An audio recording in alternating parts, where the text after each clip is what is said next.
Hi guys, come on in. Join today's live Q&A show. Type in freedom now as you're coming on board. I'm Latoya McBean Pompey, an immigration lawyer in New York, working with clients nationwide at McBean Law, where we believe in immigration freedom. Type in freedom now. I hope you guys had a great weekend. We have a terrific show ahead of us today. Today, we're going to talk about some break-in immigration news that you need to be aware of, including a new bill that said this has been reintroduced on the Senate side to provide lawful status to 8 million people. Yes, this is Amnesty.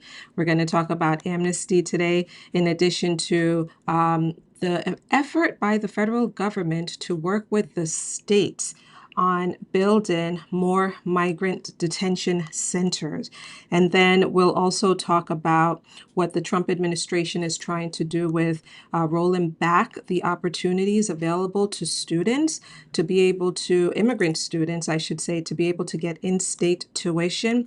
I'll also, guys, give you a brief update about a U.S. embassy in Africa that our government has paused all visa processing. All right. And then lastly, I'll touch on USCIS. They're going after folks with a marriage fraud background. All right. So come on in, type in freedom now.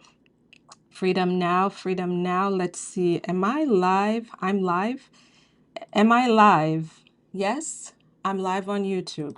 Okay, what I'm gonna do, guys, give me a second. There's a little bit of a setup issue here that I do not see. Hold on a second. Come on in, type in freedom now as I locate the chat. There it is.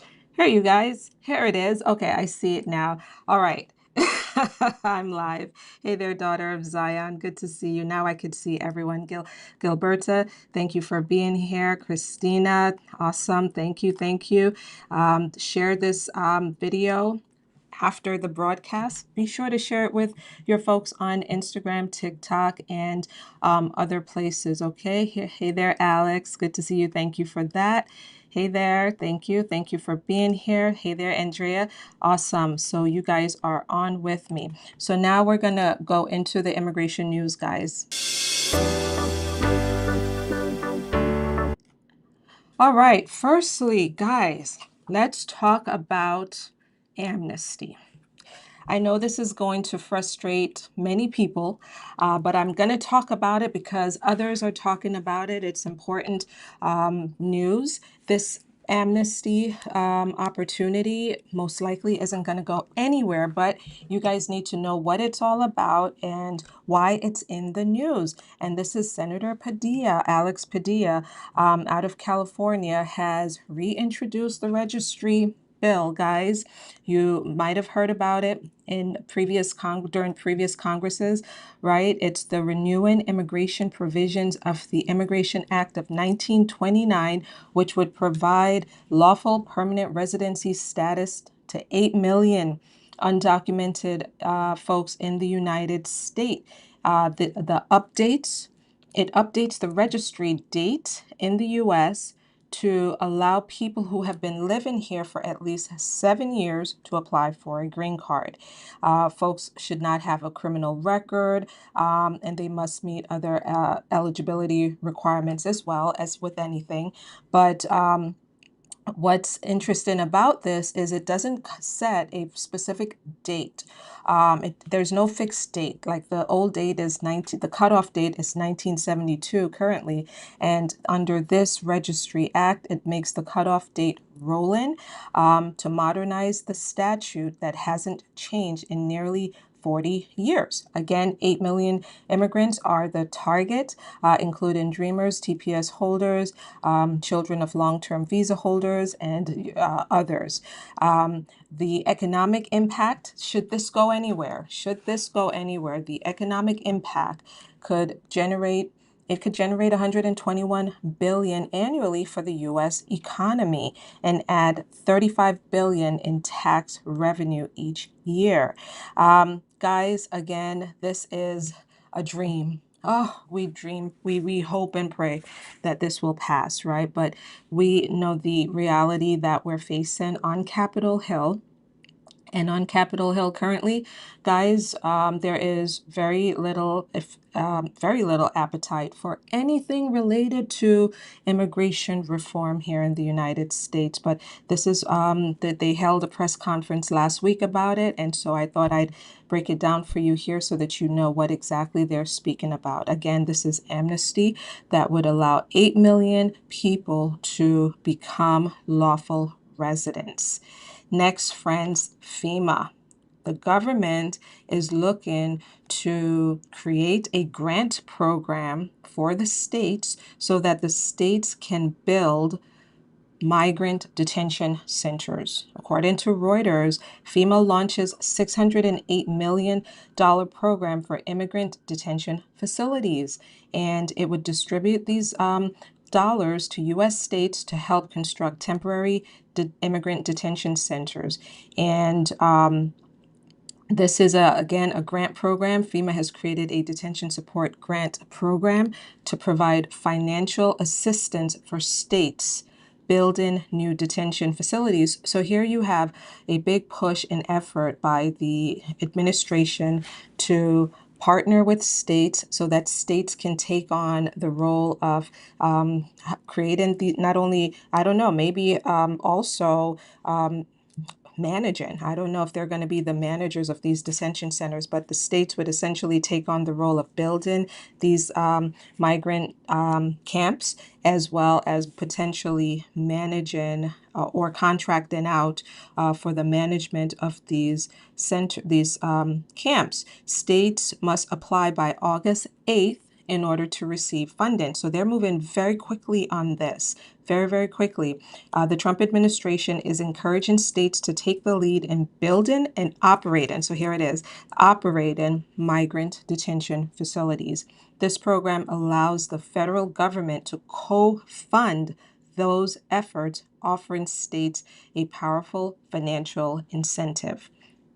And the national blueprint, so to speak, of course, is Florida's alligator Alcatraz, which, by the way, they've started to move people out of, deport people, I should say, from alligator Alcatraz. That you guys might have seen the news about that over the weekend. Florida Governor Ron DeSantis has announced the state will apply for FEMA funding to support its controversial new detention center known as Alligator Alcatraz. The facility is projected to cost $450 million annually and could become a model for other states. Guys, under the Biden administration, FEMA's shelter program funds were intended for humanitarian support by local governments and nonprofits. Now, under the Trump administration, those same funds are being redirected towards detention infrastructure, which is a major, major shift in priorities. Okay, now let's talk about the fact that the Trump administration is now pushing to exclude immigrant students from in-state tuition. For Texas, for instance, for 24 years, Texas allowed undocumented students to qualify for in-state college tuition. And that policy started under Republican Governor Rick Perry. And 23 other states and the District of Columbia also followed, along with those efforts to allow undocumented students to benefit from in-state college tuition. Those laws recognize that many undocumented students were brought to the U.S. as children and have grown up in the country. Well, the Trump administration has launched legal challenges against the in-state tuition laws in Texas, Kentucky, and Minnesota. The Justice Department is arguing that these laws violate federal law by giving benefits to undocumented immigrants that are not offered to out-of-state U.S. citizens. The administration views these tuition discounts as incentives for unlawful immigration. Okay, so what has happened, what's going on most recently with respect to this? Texas ended its policy after a joint legal agreement with the DOJ, Department of Justice. Florida repealed its in-state tuition law in July this month, right? We're still in July. Kentucky's Republican Attorney General has also aligned with the Trump administration's efforts, and state leaders cited the need to maintain fairness and discourage illegal immigration. Now, there's a cost to this, right? Florida colleges could lose nearly $15 million annually. Texas could lose even more than that, over $461 million per year. And certainly college enrollment fell 15% from 2010 to 2021. So there's a major push now to go after the benefits that the opportunities, I should say, that the students have. And the National Immigration Law Center of the ACLU of Texas and Democracy Forward are challenging the rollback in Texas. Now let's shift over to a little bit of an interesting news on the consular embassy side of things. The U.S. has paused visa processing in Niger, okay? In Niger. And they sent, the State Department sent a cable dated July 25th, suspending all routine visa services until further notice. This includes, again, both immigrant and non-immigrant visas. This is Niger, not Nigeria, okay? No specific reason was provided publicly, but the pause remains in place until the U.S. resolves unspecified concerns with the government of Niger. Okay, are there any exceptions to this? Well, yeah, it doesn't apply to diplomats and others with various official visas, but all other categories, including visitors, students, and your family members, they are included in this pause. There's a lot going on between the U.S. and Niger. I know we don't hear about it very frequently these days in light of all the other stuff that's occupying the news these days, but there's some tension there between the two countries. The visa suspension follows deteriorating relations between the U.S. and Niger's ruling military junta, which ordered U.S. troops out of the country in April 2024. And there's some other things happening on the geopolitical level there. So hopefully this pause won't be in effect very long. And then lastly, guys, on the news front, sort of kind of news front, today, I think it was today, USCIS tweeted about marriage fraud. Why am I bringing this up? I'm bringing this one before you because we're seeing cases. People are coming to us who went in for an interview, what they thought was, okay, this is just the routine green card interview with my spouse. And the next thing you know, they're detained. And we're fighting these cases right now, as a matter of fact, because they're moving fast in removal. They're detaining some of these individuals and keeping them there. And we're fighting virtually through an internet-based web process for the clients who are in this situation. So when I saw this today, I said, let me bring this before you because USCIS is cracking down on individuals who have on their background allegations of marriage fraud. Now, marriage fraud, it could very well just be something that looks like this. You got a decision letter that says that your case is denied because you did not provide enough evidence of a bona fide marriage. That alone, in and of itself, is enough for the government to label your file internally with this flag of 204C. And it is your burden to overcome that. And we've been very successful with a lot of clients over the years who did not participate in marriage fraud. It's just that they didn't have enough evidence at the time to prove that their marriage is real. But if it is marriage fraud, we do not obviously touch it. USCIS says here committing marriage fraud is not worth it. A South African alien was apprehended in Wyoming after we found out he married a U.S. citizen solely to obtain immigration benefits.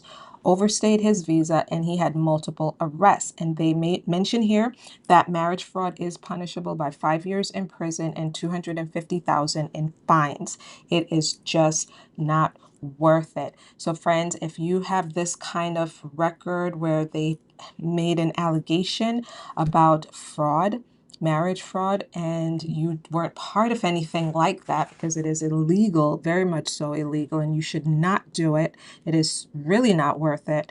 It's a very dangerous scheme to play. Don't do it. But if you are in a genuine marriage and they just got it wrong and thought it wasn't a genuine marriage, certainly take it seriously. The next filing that you're doing, that they are targeting individuals with this finding on their record, and an experienced immigration lawyer can help you navigate those waters. Now let's get into your Q&As. Okay, so let's see, Q&As. Thank you guys so much for being here. Let me go down. Freedom Now. As you're coming on board, type in Freedom Now, Freedom Now, Freedom Now. We'll stop the recording here in front of me at this time. Thank you. Thank you for joining the show. Okay, let's see.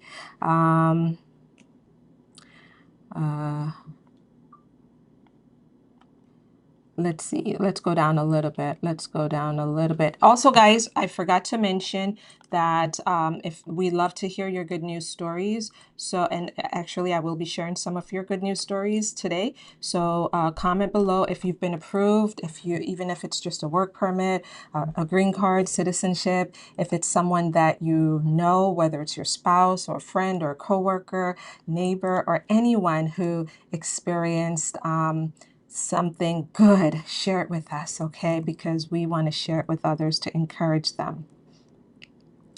Let's see. First question, is anyone with an interview for a K-1 from Haiti will not be seen due to the ban in Haiti? So Haiti, there is a ban in Haiti, and it is an awful ban and we're getting calls from people who are, and consultations from individuals who unfortunately are caught up in the family-based system or another type of visa like this one, and they cannot get in, even if they go to a third country, another country like maybe somewhere in South America or even Barbados. So long as you're a national of Haiti, you will not, unfortunately, be able to get in. Now, there is a waiver that's available, but in a very, very, very limited circumstance. For individuals who are trying to come in through a family-based process or the K-1 process are not eligible for that waiver. It's really on a bigger scale around national interests that you would have to prove some grounds around national interests here in the U.S., and that's a very, very difficult thing for a family member to prove. So unfortunately, what we're waiting on is for an assessment to be done by the State Department to take another look at whether Haiti should still be on the ban list. They did promise that they're going to do a review. I think it was within 90 days of the ban going into effect. So stay tuned for their assessment about these things. Let's keep going. I have a friend who got placed in removal, and now he wants to get married to his citizen girlfriend, U.S. citizen girlfriend. What do you think of that? Is that a good idea now, or is it too late? Is it too late? So first of all, the friend will can marry whoever he wants to, even if he's in removal proceedings. But he has a very heightened burden now of proving that he did not enter into that marriage just to get out of removal, okay? And so an I-130 can still be filed by the U.S. citizen new wife, of course, again, emphasizing that they did not enter into this marriage for immigration reasons, and the I-130 can be approved, and then depending on how he entered into the United States, USCIS may or may not have jurisdiction over a green card application for him now that he's in removal proceedings. It's never too late, friends, with some types of processes with immigration, have your friend speak one-on-one with maybe us so that we could go deeper and learn more about his background. But he should not marry just to get out of removal, okay? Thank you. Let's see. Do not place anything personal. As I'm scrolling down, I'm quickly reading some of the comments, and I'm choosing not to add some of these comments to the screen because some of the details are just way too personal. I ask that you remember that this is a public forum viewed very widely by people who like immigration and people who hate immigration, and by maybe government officials as well. So keep that in mind and use a whole lot of discretion as I provide tips and information to you today. Speak one-on-one privately with a lawyer about very serious matters, particularly criminal matters and any personal matters about abuse. Okay, so let's go down a little bit, okay? Thank you, guys. Freedom now, freedom now. Let's see. Thank you. Freedom now. Someone, oh, is this the same person about Haiti? I have an interview for my fiance in the Bahamas, but I'm Haitian. Will I still be able to get the interview? So as I've said, the interviews, it's possible that they might advance you all the way up there, or you might just get an email saying that, you're not going to be able to get an interview. Again, unfortunately, Haitians are not able to come in unless they are an immediate relative of a U.S. citizen. Immediate relative filings. How long does a VAWA case typically take? It typically takes 3 years for the government to make a decision on your case.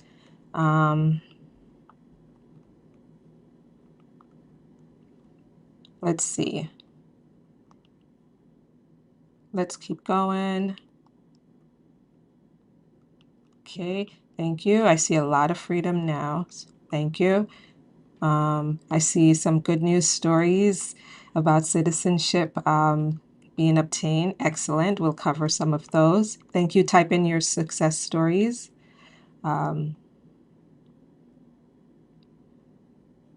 Okay.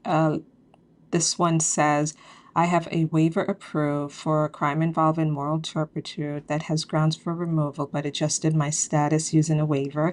Can I apply for naturalization now or renew it? Or am I in any immediate danger with ICE if I were to seek naturalization? Okay, great question. This is a crime involving moral turpitude. You had gotten through the waiver process, which is great. We're going to need to speak with you one-on-one to find out specifically what that crime is. Is it a fraud crime? I'd really like to learn a little bit more about it. My tip today is not to apply for citizenship at this time until you have an attorney thoughtfully look at that case. Just because you had gotten through on the green card level with a waiver doesn't necessarily mean that most times folks are okay with citizenship after having a waiver approved, but this is a very different environment that we're in now. So I'm cautioning individuals to speak with a lawyer before they proceed with naturalization if they have a criminal record. All right, let's keep going. Thank you, guys.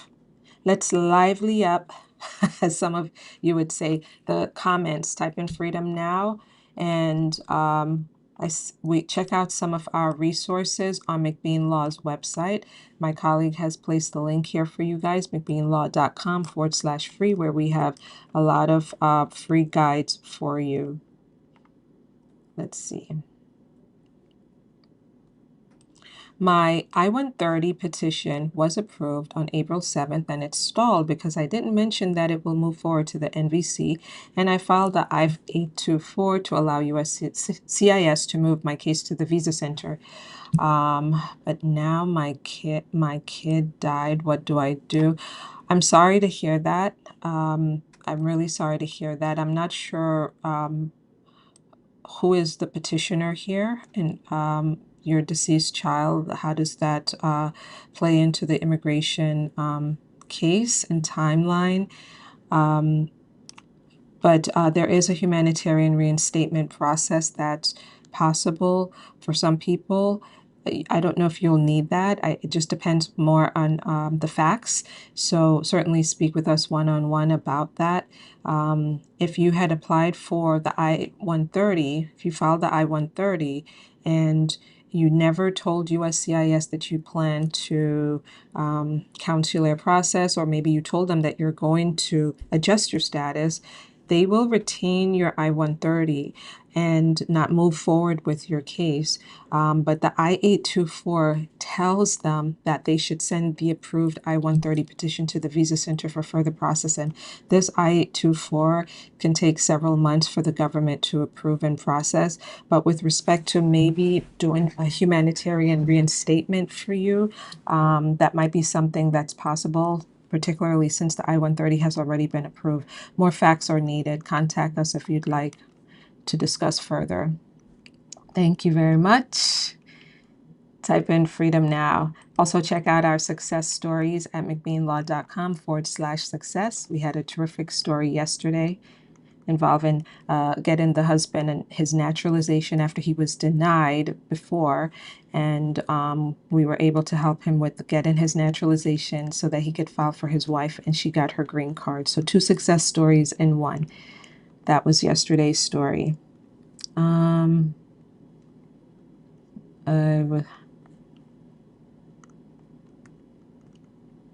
What about SIDGE? Angela is asking. SIDGE is under a serious attack right now, Angela, by the government.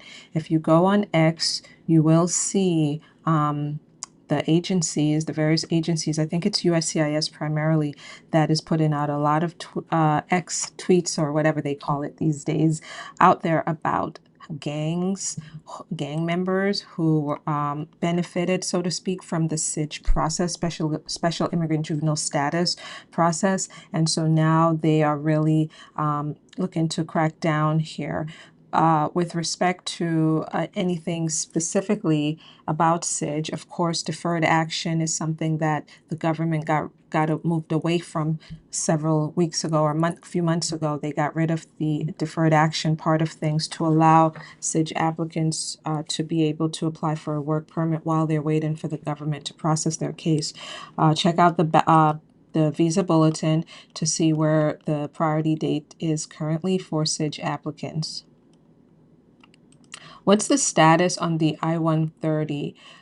Nicole is asking. I'm not sure what you mean by the status, Nicole. I-130 processing times, you can look at USCIS's website.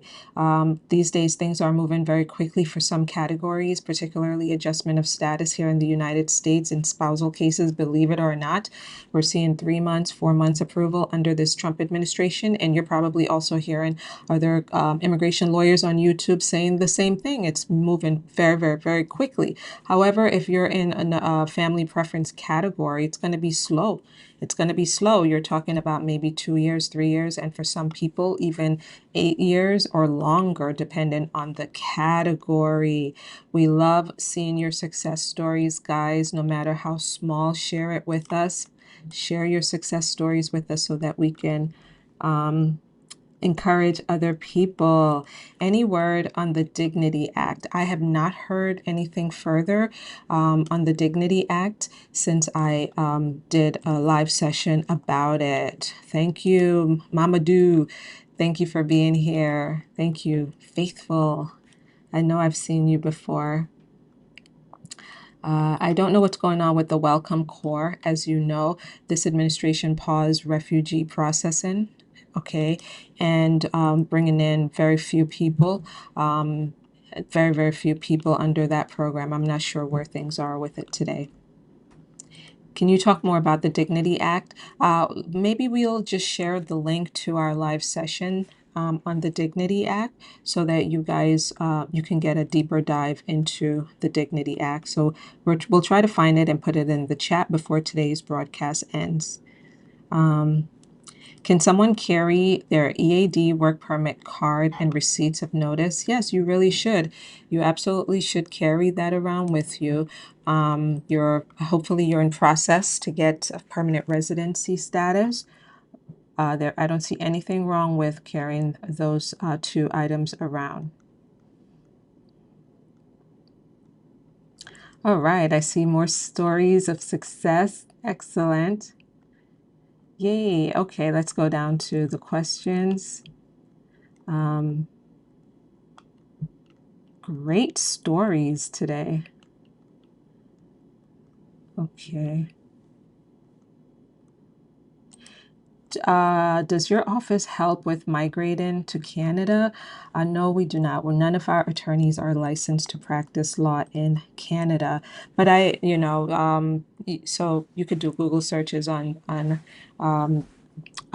finding immigration attorneys who might be licensed to practice in Canada. Great stories. Do I think that do I think if this administration would want some people on their side, they would pass the dignity bill? Okay. Thank you for your comment.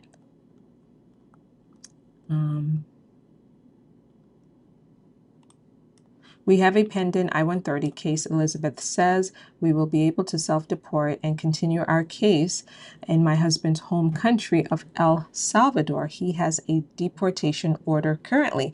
So Elizabeth, you guys have made the decision that you're leaving the United States. Understand what the process will look like. Am I over? I'm ready. Okay. Understand what the process will look like, Elizabeth, in the event that maybe you guys want to return sooner rather than later.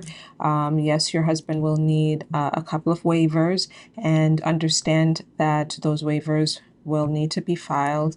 One of them actually will need to be filed after his interview at the U.S. Embassy. And one of them can be filed sooner than that, but local rules, embassy rules, will need to be checked. And then, if all goes well and his waivers are approved, then certainly he can return to the United States with you with his immigrant visa and get his green card mailed to him. So that's definitely a possibility.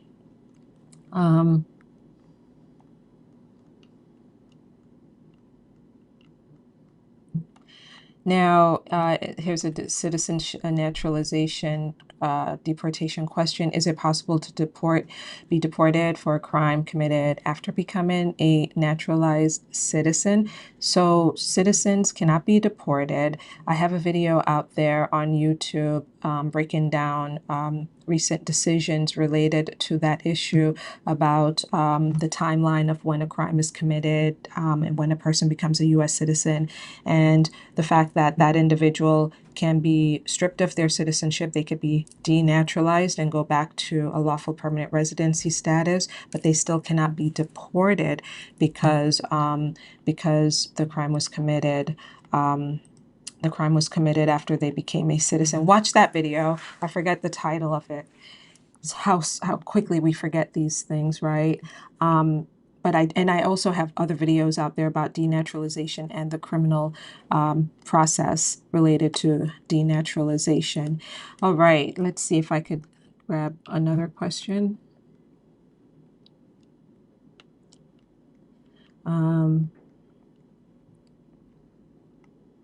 My husband has been detained. He was ordered removed due to long processing time for I-130. Any hope?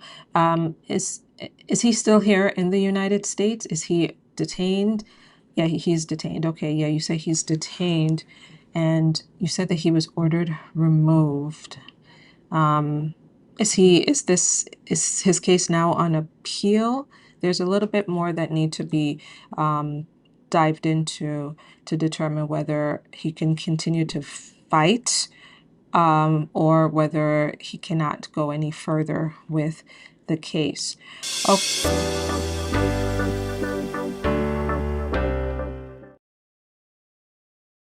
want to share with you a TikTok video that this one, unfortunately, is not an encouraging video like the one from last week, but it is instructive. It involves a man who, unfortunately, he was arrested by ICE while in his car with his child. Let's take a listen. Yeah, can I see your ID? Yeah, that's funny. Where are you heading? Daycare. I'm sorry? Daycare. Hell, hold on. I'm getting out. A widely shared video shows ICE arresting an Iranian-born father outside his child's preschool in Oregon. ICE says Mahdi Khan Babashadeh overstayed his visa. His family says he married a U.S. citizen, passed his green card interview months ago, and was legally adjusting his status. A U.S. Immigration and Customs Enforcement spokesperson told CBS News that ICE officials attempted to arrest Khan Babashadeh during a traffic stop. Now, there's a moment in the dash cam video where you can see Mr. Khan Babashadeh trying to keep his child calm, and also the moment where he explains to the officials that he has a baby in the car. There's a baby in the car. And is it hard to wait for 3 minutes? At some point, he requests permission to drop his child off at the daycare, and the agency did allow him into the school's parking lot. ICE officials tell CBS News at that point, he, quote, resisted arrest and refused to exit his vehicle. You can then see the moment where the ICE officials break one of the windows of his car to complete the arrest. The spokesperson also tells CBS News that Khan Babashadeh's child was unharmed. All right, so hard to watch, right? But these more and more of these incidences are being shown to us, right? About ICE targeting an individual. So let's unpack this for just a second here. And CBS News did a terrific job, of course, with this story. So ICE knew, most likely knew who this individual is, and they probably knew exactly how to find him as well. All right, there's a reason why he was targeted. Individuals are targeted because, number one, they might have a removal order. Number two, they might have a criminal record that ICE knows about. Number three, they might be checking in with ICE. They might be under supervision, and so ICE knows that person's routine and where they're living and what their circumstances are. Those are the primary reasons, or maybe perhaps, those are the primary reasons why they would really be targeted in such a manner. Then the other thing that I want you to consider is this, that, we're seeing them break those windows. He's in his car. He's out there on the street. It's a public place. It's not, as you've heard me say, the car is not your home. Okay, the rights are very different in your car versus at home. At home, you have a lot more protections under our Constitution. Okay, a lot more protection. The right to not open that door if they come to the home knocking, unless they show you a judicial warrant that it was signed by a judge, and in which case you have to let them in. In a car, they don't need to present that to you. Okay, and so the gentleman, of course, there's a degree of resistant arrest. Now, so keep in mind, people are targeted. When you see things like this, in this particular case, a man being stopped in his car. Now, on the other hand, we also know that racial profiling is also happening, and they're just going after individuals who have an accent, who are brown, right? They're going after people in that manner as well, all right? But most times it's a targeted incident like what we just saw.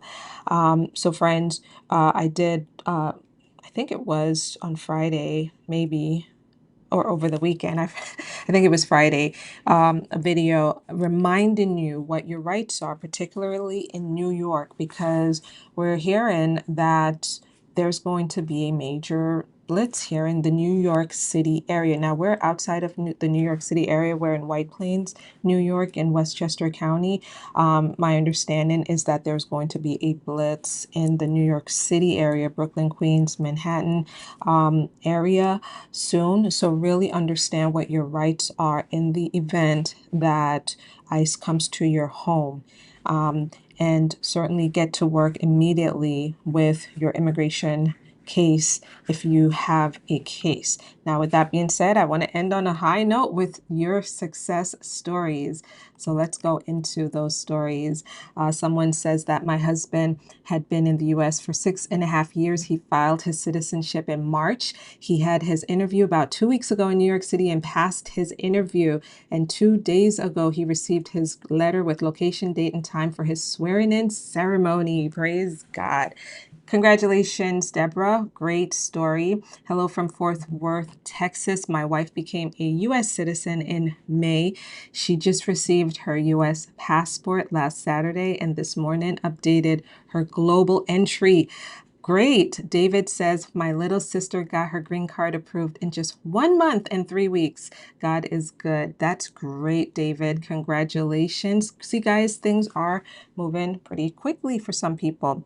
Niger says, one of my friends got approved without an interview. That is amazing. That's truly amazing. Congratulations to your friend. And then let's get, is this the last one? Okay. So that's the last one. All right, guys.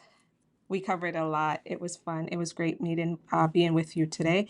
If you missed the first part of this show, go back and watch it. I covered some very important immigration news, some of which are breaking news. So watch that. And again, guys, do me the favor and share this video with others. Reach out to us at McBean Law. You see our contact information on the screen. It's 914-898-9488, or go to McBeanLaw.com and request an appointment with us. Guys, have a terrific rest of your day. Follow me on social media where you will see a lot more clips here and there. And also, I did a garden update video for you guys too. It'll be on TikTok and Instagram, and I think Facebook as well. So I'll get that out to you. My garden has grown tremendously, and I'm really excited about what's happening with my garden. Guys, thanks so much for being with me, and I'll see you in the next one. Bye-bye.